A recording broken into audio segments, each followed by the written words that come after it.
So the piece that I made for the show was a multimedia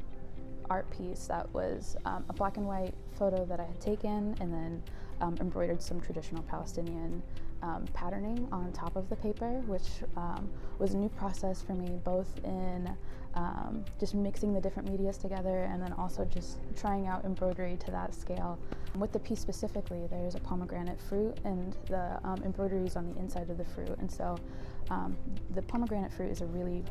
big traditional symbol that holds a lot of history in Palestinian culture. Seeing that fruit, like, you know, kind of out in the wild kind of makes it feel like a little special moment or a little secret that you have between you and that item that only you kind of know, or that relationship that only you have with this sort of symbol and stuff like that. So being able to kind of hold tight into some of these symbols that, you know, pop up here and there in a Western world kind of you know, reconfirms your identity, your cultural identity,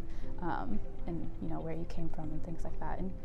kind of validates you in a little sense, and, you know, gives you something to hold on to. And so that is kind of the meaning of that, with the hands holding onto the pomegranate and the sort of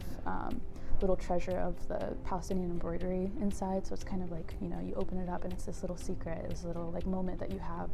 because you know the Palestinian history and you know the story and the tradition behind it and like what it means for your people and things like that. So.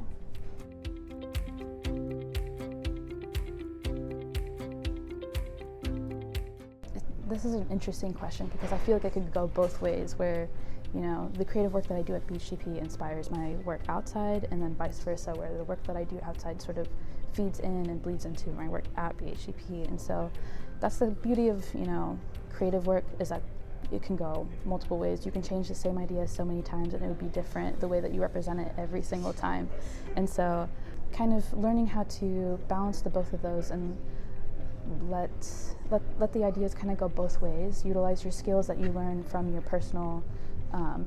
creative projects and things like that to kind of come into your work and add new perspectives and new ideas. And sometimes it's really refreshing to be able to think about it from a more non-practical or not so professional way. And then again, vice versa, learning how to be working with other people and being efficient and organized and, you know, consistent on following a time schedule or deadlines and things like that, and letting that sort of feed into how to sustain yourself with your personal work and things like that, and sort of just doing like a give and take of the skills that you learn from both of them and letting them kind of feed into each other and support each other.